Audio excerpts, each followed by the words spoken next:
देखिए भी example number 20 है।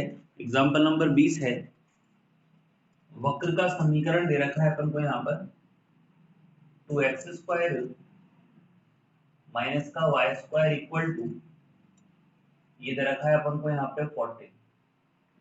ये वक्र का समीकरण हो गया, ठीक है। तो वक्र के समीकरण पर सरल रेखा जो है ना x प्लस 3y बराबर 6 के समांतर अभिलंब का समीकरण निकालना है। तो ये जो वक्र अपन को यहाँ पे दे रखा है, इस वक्र पर एक सरल रेखा दे रखी है आपको 6 प्लस का x प्लस का 3y बराबर 6, इसके समांतर अभिलंब का समीकरण निकालना है आपको। तो समीकरण निकालोगे कैसे? देखो भाई, हम लोग सवाल किस तरीके से करते हैं, जैसे वक्र का समीकरण हम लोगों को यहाँ पे दे रखा है, ठीक है। आप क्या करते हो, यहाँ पर एक वक्र यूं बनाते हो ना, तो हम जो चित्र बनाते हैं हम अपना चित्र वैसे का वैसा ही बनाएंगे यहाँ। तो ये हो गया 2x² माइनस का y² बराबर 14। इस वक्र पर एक बिंदु दे रखा है आपको P, जिसके निर्देशांक क्या मानते हैं अपन यहाँ पर h के मानते हैं। इस वक्र पर क्या करते हैं अपन, स्पर्श रेखा बनाते हैं। तो ये हो गई यहाँ पे स्पर्श रेखा, या तो इसको यहाँ लिख दो या फिर आप इसको यहाँ लिख दीजिए स्पर्श रेखा। ये वक्र पर स्पर्श रेखा होगी, ठीक है ना भाई। तो वक्र हम लोगों को यहाँ पर दिया हुआ है, पहली चीज तो ये हो गई। इस वक्र पर बिंदु माना, बिंदु पर स्पर्श रेखा हो गई। लेकिन चक्कर ये है इस बार कि यहाँ पे जो है ना हमारे पास वक्र पर स्पर्श रेखा की बजाय इस बार यहाँ पे वक्र पर अभिलंब दे रहा है। वक्र पर स्पर्श रेखा की बजाय इस बार हमको यहाँ पे वक्र पर अभिलंब कह रहा है वो। तो इस वक्र पर अभिलंब जो बनेगा, तो अभिलंब स्पर्श रेखा के लंबवतीत होता है और उसी बिंदु से गुजरता है जहां से बिंदु P गुजरता है। तो यहाँ पे क्या होगा, आपने ये अभिलंब बना लिया। तो ये स्पर्श रेखा के लंबवत ये रेखा हो गई, इसको आप क्या कहते हैं यहाँ पे अभिलंब कहते हैं।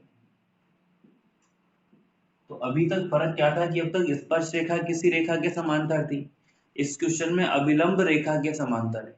तो जो ये जो अभिलंब है ना, तो एक रेखा अपन को और दे रखी है जिसका जो समीकरण है वो है यहाँ पे x प्लस का 3y बराबर यहाँ पे 6 दे रखा है। तो ये जो अभिलंब है वो इस रेखा के समांतर है। तो ज्यादा कुछ फर्क नहीं है, फर्क इतना सा है कि हम जो बिंदु मानते हैं कैपिटल P, उसके निर्देशांक हम लोग h के मानते हैं, बुक में निर्देशांक x1 y1 मान रखा है। तो देखो सिंपल सी बात है, अपना अपना पैटर्न है ये, तो है ना, कोई किस तरह से पॉइंट मानता है, कोई किस तरह से मानता है। तो तरीका वही है। अब डायग्राम है हमारे पास, हम क्या करने वाले हैं भाई, वक्र का समीकरण अपन को यहाँ पे दे रखा है, ठीक है। ये बिंदु हम लोग को दे रखा है, तो बिंदु इसको संतुष्ट करेगा। फिर स्पर्श रेखा है तो dy/dx निकालेंगे, लेकिन इस बार ढाल जो है ना भाई, इस बार अपन स्पर्श रेखा के ढाल निकालेंगे वो तो अभिलंब उसके बराबर है। तो जब स्पर्श रेखा का ढाल dy/dx होता है, तो अभिलंब का जो ढाल है वो माइनस का 1/dy/dx होता है। फर्क इतना सा ही है सिर्फ, है ना। तो हम लोग आगे चल लेते हैं, तो स्टार्ट हो जाओ आप मेरे साथ ही। वक्र का समीकरण हो गया, तो मान लेते हैं, माना कैपिटल PH के वक्र पर स्थित वक्र पर स्थित वक्र पर स्थित स्पर्श बिंदु है, स्पर्श बिंदु है। तो जब ये वक्र पर स्थित है, तो समीकरण नंबर 1 से, तो समीकरण 1 से क्या करते हैं अपन, x की जगह पे तो अपन h रखेंगे। यहाँ पे ये जो दो ये बिंदु है ना, ये बोर्ड पे लगा हुआ है, 2h² माइनस का k² इक्वल टू कितना हो जाएगा 14। समीकरण नंबर कितना हो गया। उसके बाद क्या करते हैं, फिर अपन वक्र का अवकलन करते हैं। तो यहाँ पर एक का dw rtx, तो ये 2 हो गया, x² का हो जाएगा 2x और y² का हो जाएगा 2y और dy/dx बराबर में 14 का कितना हो जाएगा, यहाँ पर ये 0 हो जाएगा। तो यहाँ पर ये माइनस का 2y और dy/dx बराबर में माइनस का 4x आ रहा है। तो माइनस से माइनस कट जाएगा, 2 से ये कट जाएगा 2 बार।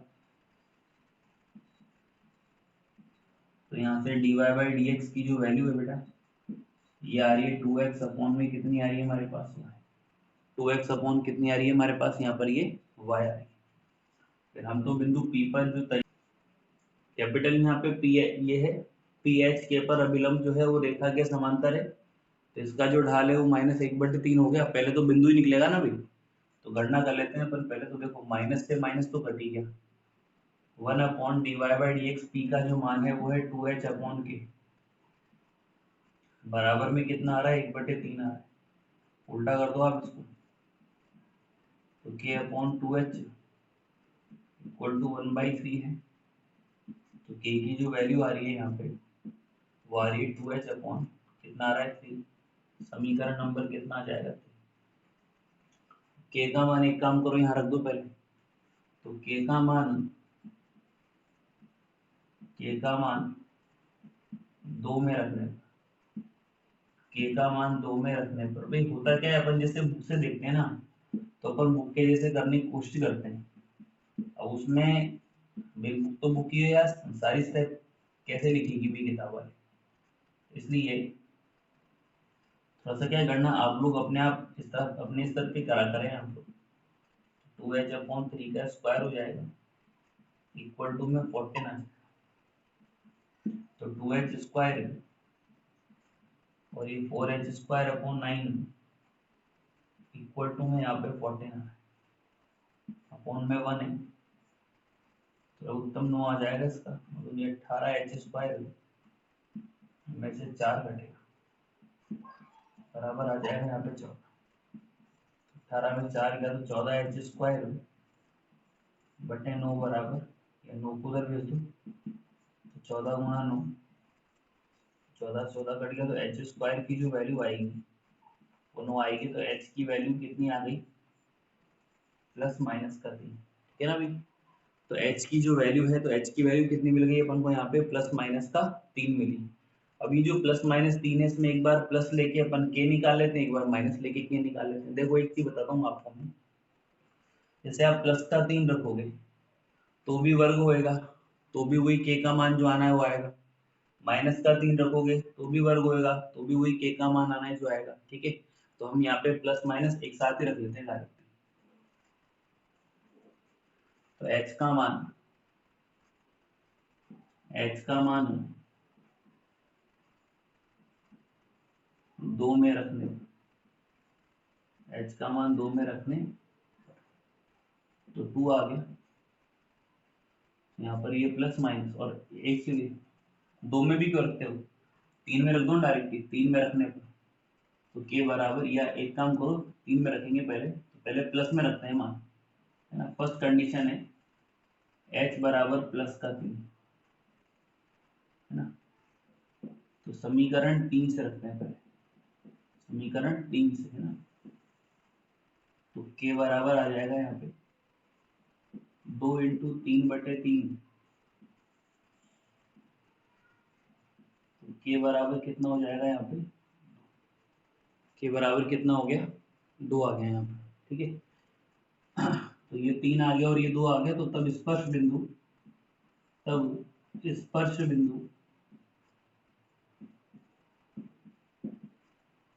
कितना हो जाएगा, h का मान तो 3 आ गया और k का मान कितना हो गया बेटा 2, ये इसका स्पर्श बिंदु हो गया। अब अभिलंब का ढाल -1/3 है ही, तो अभिलंब का समीकरण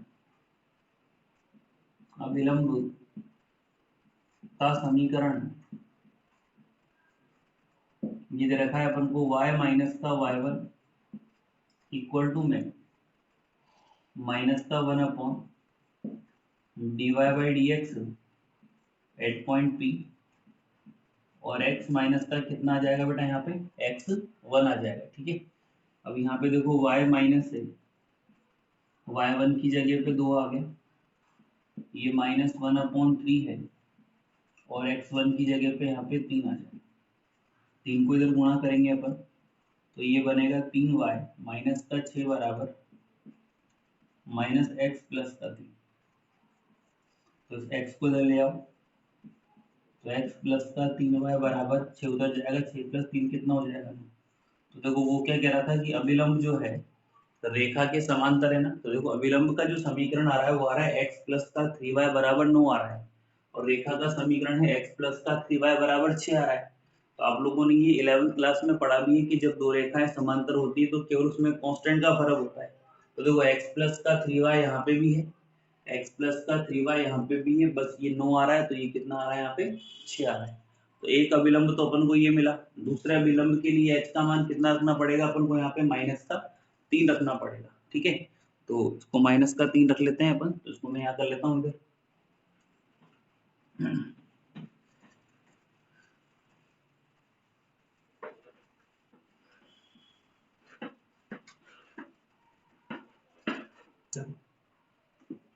तो ये h का मान -3 है। तो सेकंड पॉइंट है यहाँ पे h बराबर -3 समीकरण 3 में रखने पर समीकरण 3 में रखने पर तो यहाँ पर k बराबर ये 2 आ जाएगा और माइनस का 3/3 आ गया। तो 3 से 3 तो काट दिया, तो यहाँ पर जो k की वैल्यू मिलेगी बेटा वो माइनस का 2 मिलेगी। तो तब स्पष्ट बिंदु जो है, स्पष्ट बिंदु मिलेगा अपन को यहाँ पे x की जगह तो -3 आ गया और k की जगह पे कितना आ जाएगा माइनस।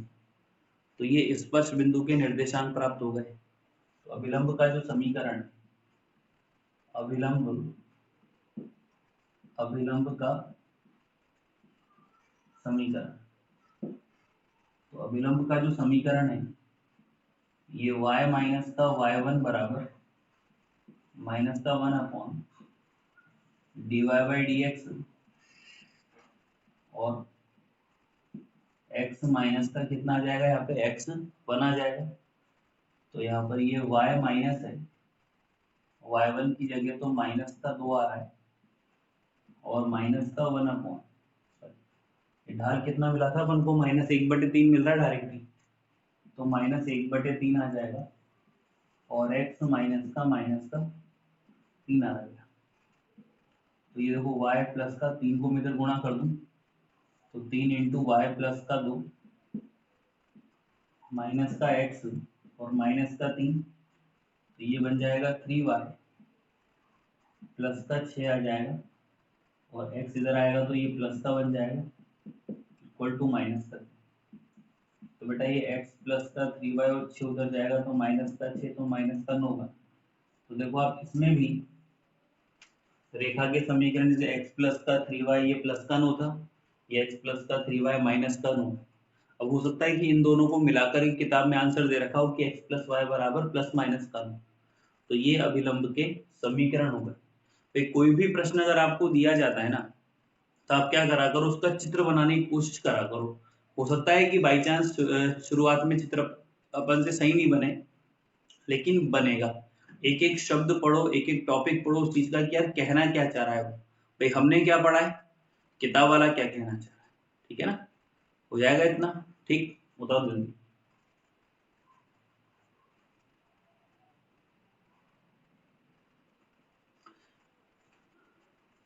ये है इसमें नेक्स्ट है एग्जाम्पल नंबर जो 30 है आपकी किताब में, जो एग्जाम्पल नंबर 30 है उसका डी देखो भाई यहाँ पे ना।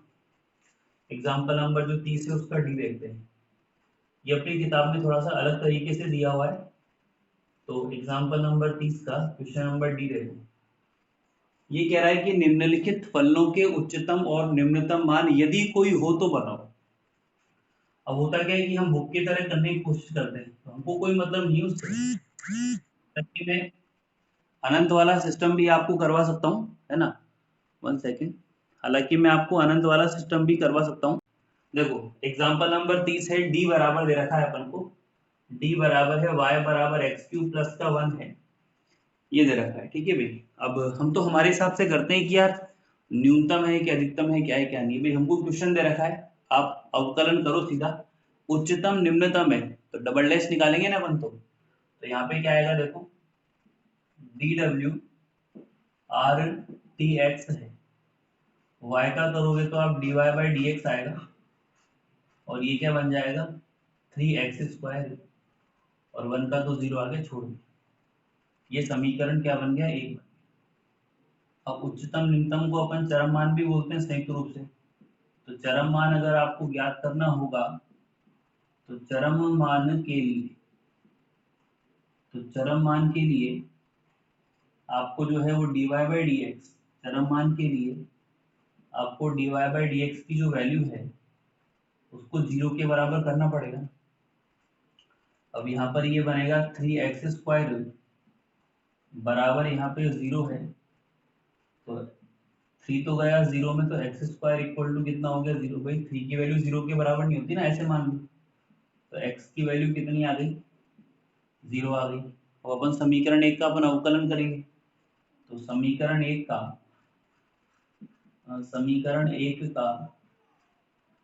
dw RTX, तो यहाँ पर ये d2i/dx2 बराबर में 3 तो ये है ही, और x² का 2x हो गया, तो इसका मतलब ये वैल्यू कितनी आ गई, 6x आ गई। ये समीकरण नंबर कितना हो जाएगा हमारे पास, 2 हो जाएगा। अब जब अपन d2i/dx2 कर लेते हैं तो जो बिंदु मिलता है उसको चेक करते हैं ना d2 में रख करके।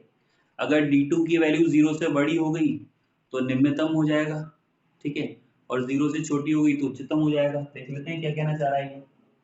तो यहाँ पर x बराबर 0 पर, तो यहाँ पर, हाँ बेटा बोल। बेटा सब बच्चों की आ रही है, किसी की दिक्कत नहीं है, काम कर लेफ्ट होकर के फिर ज्वाइन कर ले। दिक्कत आ रही है?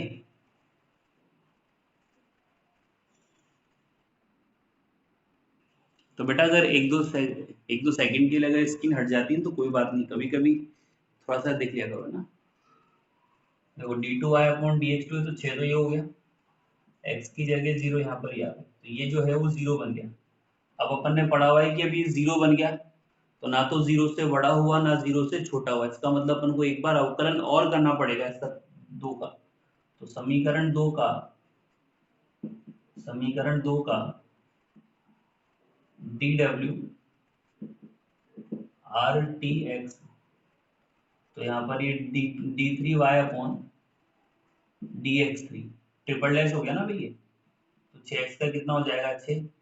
तो x बराबर 0 पर देखते हैं, तो x बराबर 0 पर इसकी जो वैल्यू मिलेगी d3y/dx3 की, ये जो है ये 6 मिलेगी, रखने के लिए है ये, तो ये नॉट इक्वल टू 0 मिला ना। तो आप लोगों ने कंडीशन पढ़ी हुई है कि जब f डैश x की वैल्यू 0 हो, मतलब dy बाई dx की वैल्यू 0 हो, d2y/dx2 0 हो, और ट्रिपल डैश या d3y/dx3 0 नहीं हो, तो वो वाला जो बिंदु होता है x बराबर 0, ये नति परिवर्तन बिंदु कहलाता है। इसका मतलब यहाँ पर क्या हो जाएगा कि x बराबर 0 जो है ना, ये नति परिवर्तन बिंदु होता है। नति परिवर्तन, इसका मतलब इस पर उच्चतम और निम्नतम मान दोनों ही विद्यमान नहीं होंगे, ठीक है, बता लीजिए। देखो तो यहाँ पर ये विविध का 5वां चल रहा है अपना, है ना। तो √x माइनस √y बराबर a दे रखा है। वक्र के किसी बिंदु पर स्पर्श रेखा OX और OY को P और Q पर काटती है। तो ये जो दे रखा है ना, ये अपने पास स्पर्श रेखा है। ये क्या है, स्पर्श रेखा है। तो है कुछ नहीं, हमारा जो पैटर्न है, हमारा पैटर्न क्या होता है भाई, सबसे पहले वक्र माना दिया हुआ है, फिर उस पर बिंदु R माना, भाई हम P मानते हैं, अभी R माना, फिर इसको संतुष्ट कराया, फिर इस पर आप स्पर्श रेखा खींचते हो। तो अब स्पर्श रेखा का समीकरण तक तो हम लोग निकालेंगे, स्पर्श रेखा के समीकरण तक तो हम लोग निकालेंगे, लेकिन नई चीज यहाँ पर क्या आ गई कि भाई ये जो स्पर्श रेखा है ना, ये देखो OX और OY पर अंतःखंड काट रही है। OX और OY पर अंतःखंड काट रही है, तो OX पर रेखा द्वारा काटे गए अंतःखंड की लंबाई OP है, और OY पर रेखा द्वारा काटे गए अंतःखंड की लंबाई OQ है। तो आप लोगों ने 11th में पढ़ा है कि अगर रेखा का समीकरण x/a + y/b बराबर 1 होता है, अगर रेखा का समीकरण x अपॉन ए प्लस वाई अपॉन बी बराबर 1 होता है, तो अब जब आप इसका चित्र बनाते हो तो x अक्ष पर बटे में a आ रहा है, तो प्लस में आ रहा है तो प्लस a पर काटेगा, और y में बटे में b आ रहा है तो y पे प्लस आ रहा है तो बटे में b काटेगा। तो यहाँ पर ये तो b होता था यहाँ से यहाँ तक, और यहाँ से यहाँ तक आपके पास a होता था, तो रेखा का चित्र आप इस तरह से बनाया करते थे। ठीक है ना। इस सवाल में क्या है, उसने OX और OY खुद नहीं दे रखा है, ठीक है ना, इसलिए हमको OX और OY मानना पड़ा, वरना फिर हम जब रेखा मिलती तब जाके चित्र बनाते x अक्ष और y अक्ष का। तो लेकिन अब ठीक है, अभी रफ डायग्राम में तो रफ में तो सब चलता है। तो देखो सब चालू करते हैं अपन। तो सबसे पहले वक्र मानेंगे, फिर बिंदु मानेंगे, फिर अवकलन करके फिर रेखा का ढाल निकालेंगे। बिंदु दे रखा है, ढाल आ जाएगा, सरल रेखा निकाल लेंगे। तो इतना तो पूरा नहीं करते हैं, पहले तो हो जाओ शुरू। तो सबसे पहले यहाँ पे आएगा, देखो आवाज नहीं करें यार आप लोग। वक्र का समीकरण है, ये दे रखा है, देखो under root X minus under root Y बराबर अंडर रूट में ए आ रहा है। गेट लगा चल जाओ। Under root X minus under root Y बराबर कितना आ रहा है यहाँ पर, अंडर रूट में ए आ रहा है। तो माना वक्र पर स्थित बिंदु या वक्र पर स्पर्श बिंदु मान लो, वक्र पर स्पर्श बिंदु कह दो, स्पर्श बिंदु कह दो, है ना, स्थित बिंदु कह दो, स्पर्श बिंदु कैपिटल आर ब्रैकेट में एच के। तब समीकरण एक से, भाई जो पैटर्न पुराना ही है बेटा वही कर रहा हूं मैं ना। तो समीकरण एक से क्या होगा, x की जगह पे तो h हो जाएगा, और y की जगह पे k हो जाएगा, और बराबर में अंडर रूट ए आ गया। ये समीकरण नंबर कितना हो जाएगा, कितना हो जाएगा, समीकरण नंबर 2 हो जाएगा। ठीक है। फिर क्या करते हैं अपन, एक का अवकलन। तो समीकरण एक का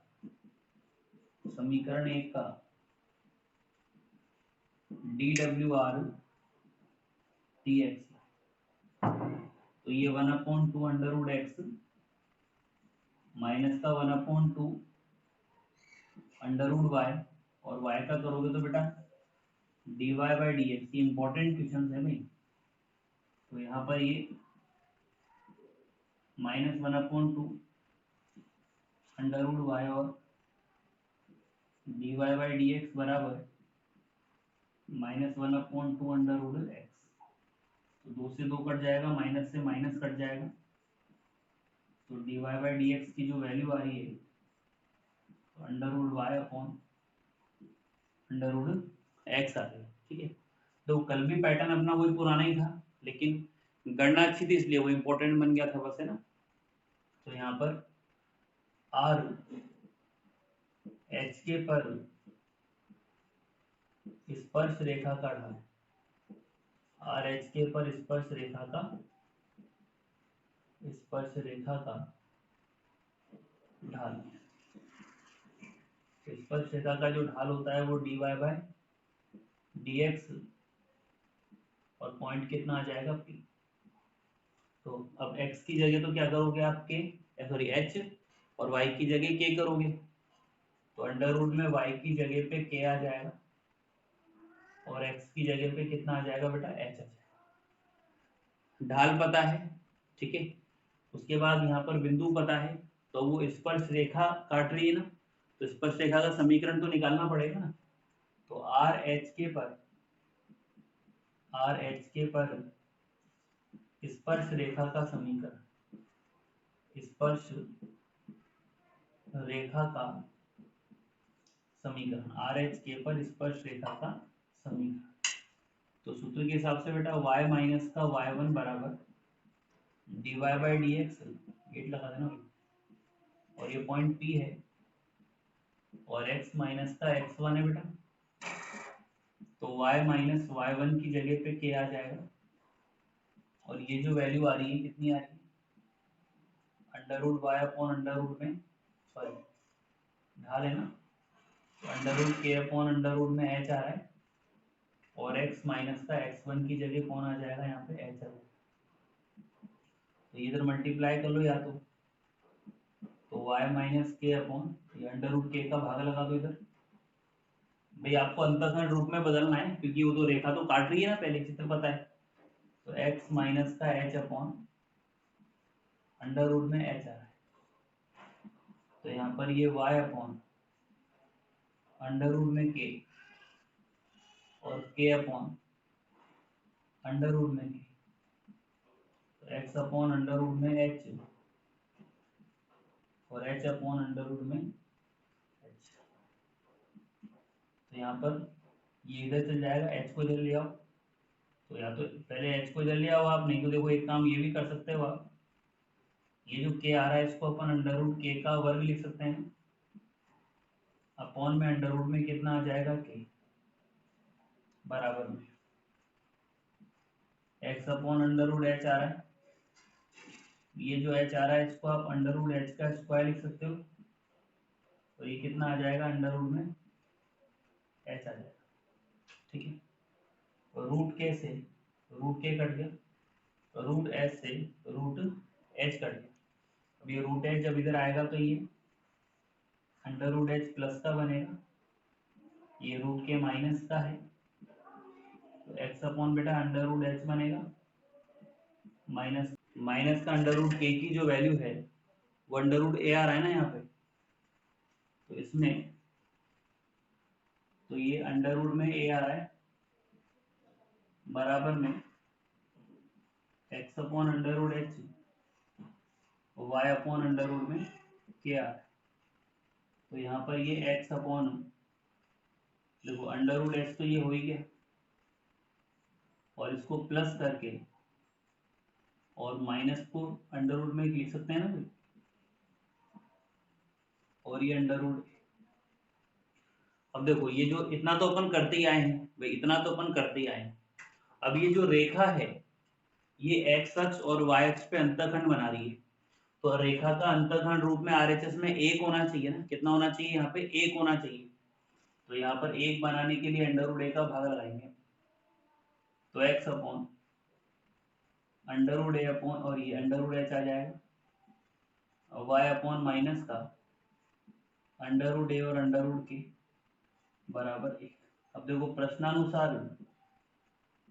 प्रश्नानुसार उपरोक्त स्पर्श रेखा OX व OY पर अब वैसे नियम से देखा जाए तो OY डैश होना चाहिए भाई, क्योंकि Y पे ऋणात्मक अंतःखंड मिला है, तो Y अक्ष नीचे वाला काम आना चाहिए, लेकिन चूंकि बुक है जो देगा वही लेके चलना पड़ेगा, और डायग्राम भी रफ डायग्राम में फेयर थोड़ी बनाया है, तो यहाँ पर OY पर क्रमशः कैपिटल P व कैपिटल Q पर काटती है भी, अर्थात या तब तो देखो जब x अक्ष पर P पर काटेगी तो OP अंतःखंड बन गया x अक्ष पर, तो OP बराबर कितना बन जाएगा अंडर रूट a और अंडर रूट में, और OQ कितना मिलेगा यहाँ पे माइनस में अंडर रूट a और अंडर रूट में h, तो एक तो यहाँ देखो अंडर रूट a लिखा ना आपने, तो आप इसको 2 से लिख दो। अब देखो सवाल में क्या सिद्ध करवा रहा है, छोटा सा है, शो दैट क्या सिद्ध करवा रहा है कि यार OP प्लस OQ का जो मान है ना, OP प्लस OQ का जो मान है वो a के बराबर है, OP प्लस OQ जो है किसके बराबर है a के बराबर है, तो यहाँ पे अपन LHS ले लेते हैं, क्या ले लेते हैं अपन LHS, तो OP प्लस का OQ, तो OP की जगह पे कितना है अंडर रूट a और अंडर रूट में h, और OQ की जगह कौन है माइनस में अंडर रूट a और अंडर रूट h, तो अंडर रूट a दे रखा है, तो under root h minus sorry क्या आएगा बेटा, हाँ सॉरी बेटा वो क्या है, वो एडमिट करने के चक्कर में थोड़ा सा गड़बड़ हो जाता है कभी, और ये k हो जाएगा, तो अंडर रूट a आ जाएगा, और रूट h में से रूट k गया, तो रूट h माइनस रूट के अंडर रूट a के बराबर है, समीकरण कितना हो जाएगा 2, करके अपन को सारा काम अपन को संभालना पड़ता है ना यार। रूटे से रूटे तो ए बचेगा, कितना आ गया ये आर। ठीक है, तो होता क्या ऑनलाइन क्लासों में क्या होता है कि लिंक अलग भेजता है, एडमिट अलग करता है, पढ़ाने वाला अपने काम करता है, सिर्फ पढ़ाता रहता है बस। अब यहाँ तो सारा काम ही अपना ही है ना। ठीक है, तो ये अपनी जो है यहाँ पे प्रश्नावली खत्म होती है भाई। ठीक है, कोई दिक्कत नहीं है अब किसी को भी यहाँ तक इतना। ठीक है, ऐसी दो धनात्मक संख्याएं x तथा y ज्ञात करो जो इस प्रकार है, तो उसको संख्या ज्ञात करवानी है। वैसे क्या ये जो टॉपिक है ना, ये अवकलज, ये उच्चिष्ट और निम्निष्ट के अनुप्रयोग में आता है वैसे तो, लेकिन ठीक है ये 8.5 के पहले दे रखा है ना, तो बोर्ड हो सकता है कि पूछे भाई। ठीक है, तो ऐसी दो धनात्मक संख्याएं x तथा y ज्ञात करनी है जो इस प्रकार है कि, अब आपने b बोला यहाँ पर, तो b दे रखा है देखो, तो पहले प्रश्नानुसार लिख लेते हैं। एग्जांपल 35 में प्रश्नानुसार ये है कि x तथा y दो धनात्मक संख्या है। x तथा y जो है ना वो दो धनात्मक संख्या है। तो जब x तथा y दो धनात्मक संख्या है तो ये तो उसने दे रखा है। अब b है तो किस प्रकार है, सच दैट दे रखा है। देखो उसने ये दे रखा है आपको कि इनका योग जो है ना 16 है, या तो सच दैट लिख लो या जहां लिख लो, इनका योग 16 है। इसका मतलब इन दोनों संख्याओं का जो योग है वो 16 है। एक समीकरण तो ये आ गई, और दूसरा आपको ये कह रखा है कि X cube plus Y cube निम्नतम है। X cube plus Y cube निम्नतम है, तो इसका मतलब क्या है कि देखो X cube plus Y cube निम्नतम है। इसका मतलब ये किसी चीज के बराबर मानना पड़ेगा। तो देखो मैं मान लेता हूं इसको, यहाँ पर ये इसको p मान लिया, कुछ भी मान लो। y तो मान नहीं सकते क्योंकि y तो उसमें आ ही रहा है। x मान नहीं सकते तो अपन ने z माना है ना बहुत सी बार सवालों में, तो अपन इसको z मान लेते हैं। ये समीकरण कितना हो जाएगा यहाँ पे। अब देखो ये सवाल मैंने सुबह ही केवी के बच्चों को कराया। सवाल ये है कि x तथा y दो धनात्मक संख्या इस प्रकार दे रखी है कि दोनों का योग जो है वो 16 है, और दोनों के घनों का योग जो है वो यहाँ पे न्यूनतम है। इसका मतलब आपको x और y जो है आपको ज्ञात करनी है भाई। तो ज्ञात करने के लिए कंडीशन देनी पड़ेगी भाई। उसने क्या कर रखा है यहाँ पे कि x और y दो धनात्मक संख्याएं आपको यहाँ पे ज्ञात करनी है, आपको यहाँ पर ज्ञात करनी है। तो जब आप ज्ञात करना चाह रहे हो तो दो मान ज्ञात करने के लिए आपको कितनी कंडीशन चाहिए, दो। तो पहली कंडीशन तो उसने आपको ये दे रखी है कि यार x प्लस वाई किसके बराबर है, 16। इसका मतलब आपको मान लो यदि आपको x मिल जाता है तो x का मान यहाँ रख करके आप y निकाल सकते हो, या अगर आपको y मिल जाता है तो y का मान आप यहाँ रख के x निकाल सकते हो। ये तो हुई पहली चीज। तो लेकिन एक ही कंडीशन हुई। दूसरी कंडीशन में वो यहाँ पे क्या कह रहा है, यहाँ पर इसके अंदर कि ये जो दे रखा है ना ये न्यूनतम होना चाहिए। इसका मतलब आपका जो मेन काम है ना वो ये है कि आपको z को न्यूनतम करना पड़ेगा। मतलब आप इसको z को न्यूनतम लाओ भाई। अभी तक क्या होता था कि आपको फलन दिया रहता था और आपको क्या कहा जाता था कि यार इसको,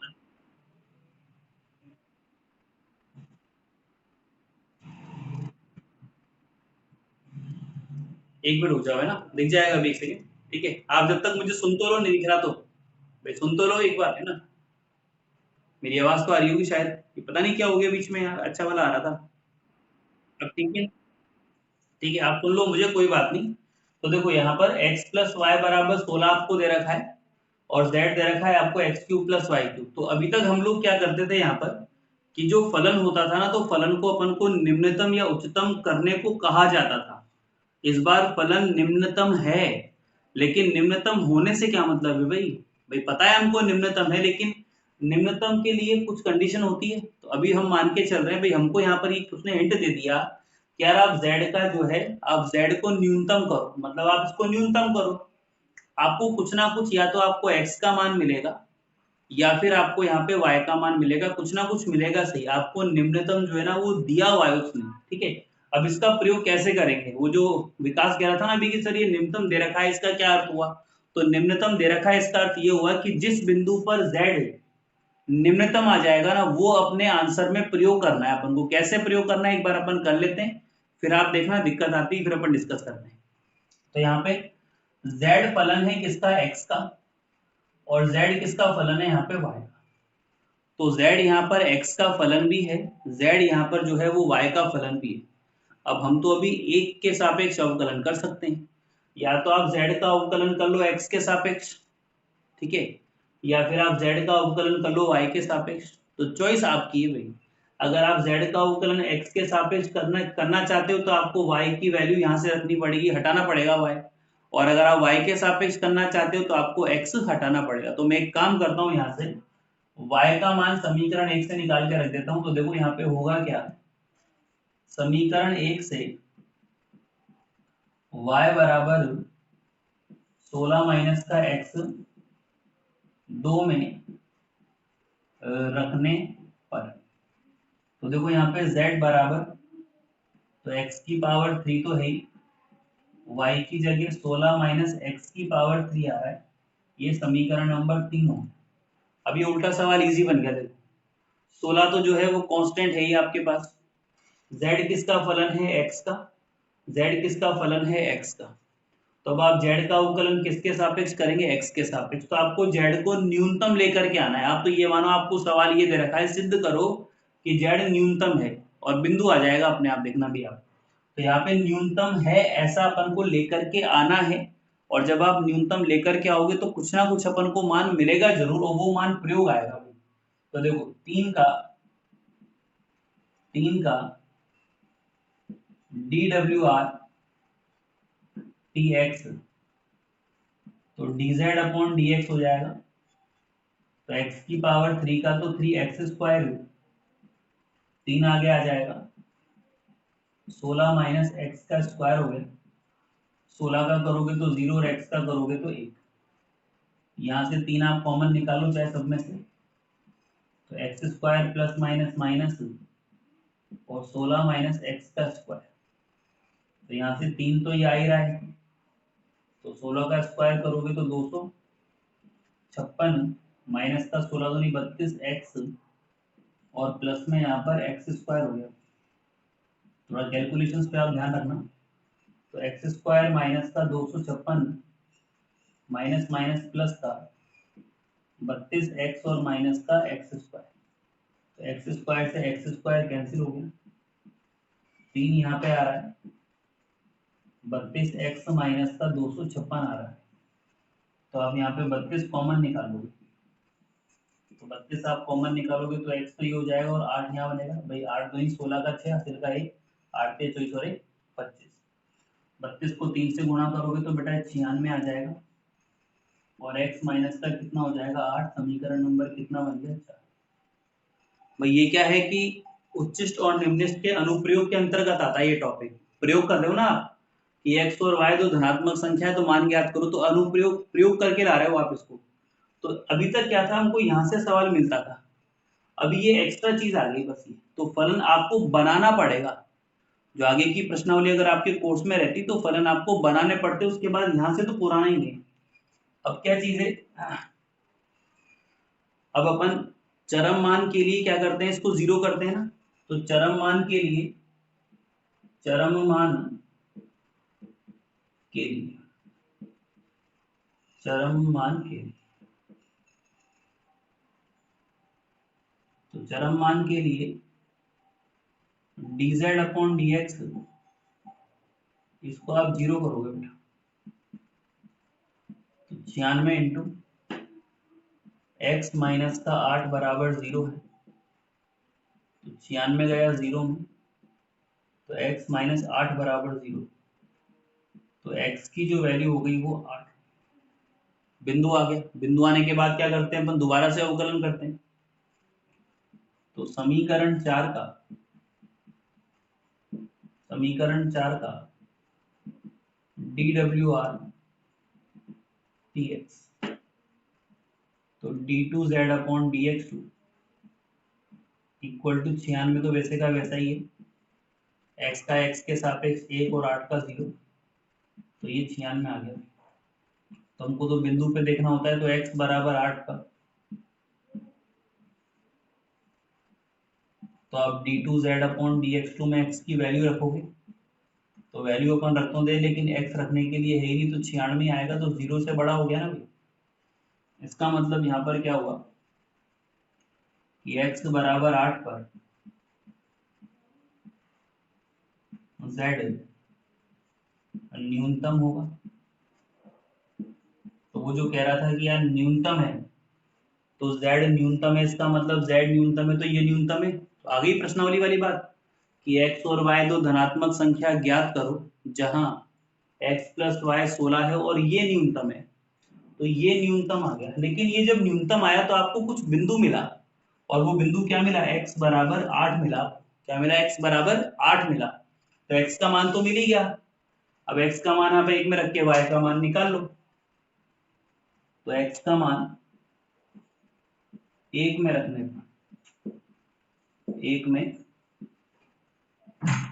पर तो x की जगह 8 प्लस का y बराबर में 16, तो 16 में से 8 गया, तो y का मान कितना आ गया, 8। तो दो धनात्मक संख्या, एक तो x का मान 8 आ गया और y का मान भी 8। उतारो आगे।